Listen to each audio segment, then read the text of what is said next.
আমি কখনো ভাবিনি যে এরকম একটা টপিক নিয়ে আমারও ভিডিও বানানো লাগতে পারে, বাট ব্যাপারটা এখন অনেক সিরিয়াস, সো এই ব্যাপারে ভিডিও না বানালেই নয়। তো টাইটেল আর থাম্বনেল দেখেই বুঝে গেছেন যে আমি করোনা ভাইরাস সম্পর্কে কিছু কথা বলবো। তো যদিও আমি কোনো মেডিকেল স্টুডেন্ট না, অথবা এই সমস্ত ভাইরাস অথবা এই জিনিস সম্পর্কে আমার নলেজ অতটাও বেশি না। আমি কম্পিউটার সায়েন্স অ্যান্ড ইঞ্জিনিয়ারিং এর স্টুডেন্ট, সো আমি আসলে কম্পিউটার ভাইরাস এবং অন্যান্য জিনিস নিয়ে হয়তো ভালোভাবে কথা বলতে পারতাম, কিন্তু আসলে আমার কিছু অডিয়েন্স আছে যারা আমাকে ফলো করে, তো আমার দায়িত্ব তাদের সচেতন করা। তো সেই জন্য আমি জাস্ট এই ভিডিওটা তৈরি করলাম। আর বাংলাদেশ এরকম একটা দেশ যে দেশে গুজবের কোনো শেষ নেই, মানে বিভিন্ন রকম গুজব ছড়ায়। কিছুদিন আগে, মানে 3-4 দিন আগের কথা, হঠাৎ করে একটা গুজব ছড়াইছিল যে থানকুনি শাকের পাতা খেলে আসলে করোনা ভাইরাস সেরে যাচ্ছে। তো রাত 12টা-1টার সময় লোকজন উঠে ওইগুলো খাওয়া শুরু করলো।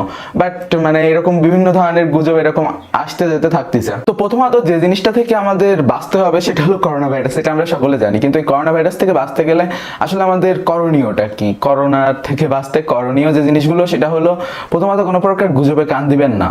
অর্থাৎ এই ধরনের গুজব যে এই খেলে আপনার করোনা ভাইরাস সেরে যাবে, ওই খেলে সেরে যাবে, হ্যান ত্যান, এরকম কিছু না। তবে আপনি সেই সমস্ত জিনিস খেতে পারেন যেগুলো খেলে আপনার রোগ প্রতিরোধ ক্ষমতা বাড়ে। আপনি এই ক্ষেত্রে ফল মূল শাকসবজি এগুলো খাওয়া বেড়ে দিতে পারেন, এবং এর পাশাপাশি মাছ মাংস খাবেন, কিন্তু আসলে যেগুলো পোলট্রি কিংবা খামার এই টাইপের যত সব হাঁস মুরগিগুলো রয়েছে কিংবা ফার্মের ডিম এই টাইপের জিনিসগুলো খাবেন না। আর বর্তমান সময় সিজনাল চেঞ্জ আসতেছে, অর্থাৎ সর্দি জ্বর এরকম একটা কমন ব্যাপার যা সকলেরই হবে। তো এইসব থেকে বাঁচার জন্য, ধুলাবালি থেকে বাঁচবেন, তো তার জন্য অবশ্যই মাস্ক ইউজ করবেন। দেখেন অনেক আগে থেকেই বিভিন্ন দেশে করোনা ভাইরাস মোটামুটি ছড়িয়ে পড়েছে, আর এখন বাংলাদেশেও এসে পড়েছে। হয়তো নিউজে আমরা যেমনটা শুনতে পাচ্ছি, বাস্তবে হয়তো এর সংখ্যা তার থেকেও বেশি, কারণ অনেকের আসলে এটা হলে প্রকাশ করতে চায় না। কারণ আমাদের ভিতরে একটা মেন্টালিটি থাকে যে আমার এই রোগ হয়েছে, আমি যদি কাউকে বলি তো সে হয়তো আমার সাথে মিশবে না, কিংবা এরকম এরকম বিভিন্ন ধরনের চিন্তা ভাবনা আছে। আর এটা ঠিকও, আসলে কেউ মেশেও না। আর এই ক্ষেত্রে আসলে আপনার করণীয় যে আপনার সংক্রামক ব্যাধি হয়েছে, তো আপনি কেন মানুষের সাথে মিশবেন? আপনি একটু আলাদা থাকেন, কারণ আপনার নিজের রোগটা অন্যদের ছড়ায়েন না। আর বর্তমান সময় ইন্টারনেট এবং টেকনোলজির যুগ, সো আপনি যোগাযোগ তো এমনিতেই রাখতে পারতেছেন। সো বেশি দরকার না হলে বাসা থেকে বাইরে যাওয়ার তো কোনো দরকার নেই।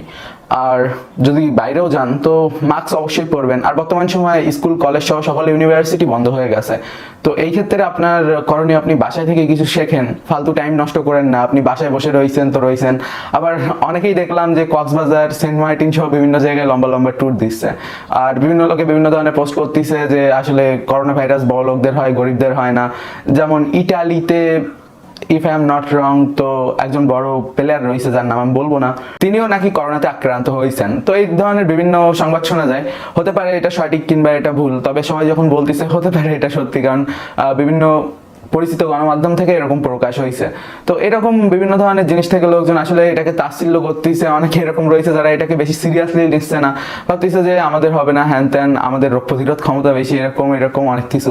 তো দেখেন রোগ প্রতিরোধ ক্ষমতা আপনার ভালো হতেই পারে, কিন্তু যারা বৃদ্ধ কিংবা মনে করেন যারা শিশু, তাদের কি হবে? আপনার মনে করেন করোনা ভাইরাস হলো এবং এটা সেরেও গেল, কিন্তু আপনার বাসায় যদি বয়স্ক মা বাবা কিংবা চাচা চাচি, নানা নানি এরকম কেউ থাকে, কিংবা ছোট ভাই বোন থাকে, তো তাদের যদি আপনার মাধ্যমে ইনফেকশন ছড়ায়, তো তখন আপনি কি করবেন? তো তখন তো একটা সার্কেল হয়ে যাবে, আর ওটা গোল গোল ঘুরতে থাকবে।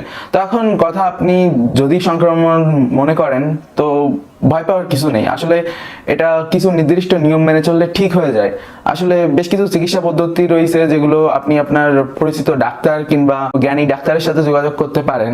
আর তাছাড়া আপনার রোগ প্রতিরোধ ক্ষমতা এটাকে আপনি আরো বেশি বাড়াতে পারেন। যেমনটা আমি বললাম যে কিছু ফলমূল শাকসবজি এগুলো আপনি খেতে পারেন। এবং আমাদের যদি রোগ প্রতিরোধ ক্ষমতা বেড়ে যায়, তো করোনা কি, এর থেকে বড় বড় রোগ থেকে হয়তো আমরা ভবিষ্যতে মুক্তি পাবো। তো যেমনটা বর্তমান সময় জানা যাচ্ছে যে চায়নায় আসলে কিন্তু মৃত্যুর হার অনেকটা কমে গেছে। চায়না কিন্তু নিজেরা কন্ট্রোল করে ফেলিছে। চায়না 2-3 দিনের ভিতরেই হাসপাতাল তৈরি করে ফেলিছে। তো বাংলাদেশ ওরকম তো কোনোদিন পারবে না। আর বাংলাদেশ অনেক গ্যাদারিং কান্ট্রি, এটা আমরা সবাই জানি, এটা অস্বীকার করার কিছু নেই। তো আমাদের আসলে এই ধুলাবালি কিংবা ময়লা আবর্জনা যেখানে সেখানে ফেলা উচিত না। আর আমাদের সরকারেরও এই বিষয়ে দায়িত্ববান হওয়া উচিত। আসলে রাস্তাঘাটে যখন আপনি যাবেন তখন দেখতে পারবেন এই জায়গায় ঠুঙা ফেলানো, কিংবা কেউ স্মোকিং করতেছে, অথবা বিভিন্ন জায়গায় বিভিন্ন ধরনের ময়লা আবর্জনা যে যার মতো ফেলে দিচ্ছে। তো আমি মনে করি এর জন্য একটা আইন হওয়া উচিত যে কেউ যে কোনো জায়গায় থুতু ফেলাতে পারবে না, কিংবা ময়লা আবর্জনা ফেলতে পারবে না, কেউ পাবলিক প্লেসে স্মোকিং করতে পারবে না। তো এই টাইপের রুলগুলো যদি আমাদের দেশে হয়, তো শহর বলুন গ্রাম বলুন সবকিছু কিন্তু আস্তে আস্তে কন্ট্রোলে চলে আসবে। আর এটা কোনো বিশাল বড় ব্যাপার না যেটা করতে আমাদের সরকারের লাখ লাখ টাকা খরচ করতে হবে। তাদের জাস্ট কিছু আইন মানে স্ট্রিক্ট করতে হবে যে আসলে এরকম যে কেউ যে কোনো জায়গায় ময়লা আবর্জনা ফেলতে পারবে না। আর তাছাড়া প্রত্যেক ধর্মগ্রন্থে বলা আছে পরিষ্কার পরিচ্ছন্নতা সম্পর্কে, তো আমাদের দেশে এটা কেউই মানে না, আমরা ভালো করে জানি। আসলে মনে করেন আপনার বাড়ি কোনো ময়লা আবর্জনা রয়েছে, আপনি করেন কি যে জানলা দিয়ে পাশের বাড়ির জায়গায় ফেলে দেন, অথবা তাদের বাড়ির সামনে যত ড্রেন ট্রেন রয়েছে এই সমস্ত জায়গায় ফেলে দেন। তো এগুলো একদমই ভুল। আর আর আমি গ্রামে থাকি, তো আমাদের এইদিকে পরিবেশ পরিস্থিতি মোটামুটি ভালো, আমাদের এইদিকে বেশি একটা নোংরা পরিবেশও না, কারণ শহরের তুলনায় গ্রাম মোটামুটি একটু নিট অ্যান্ড ক্লিন থাকে। আবার অনেক গ্রাম আছে যেগুলো আসলে পরিষ্কার পরিচ্ছন্ন না, ওগুলোকে গ্রাম না বস্তি বলাই ঠিক হবে। বাট যারা আসলে এরকম পরিবেশে থাকেন, দেখেন আমি কাউকে ছোট করতেছি না, বাট এই যে পরিষ্কার পরিচ্ছন্নতার যে ব্যাপারটা, এটা আমাদের অবশ্যই মানতে হবে।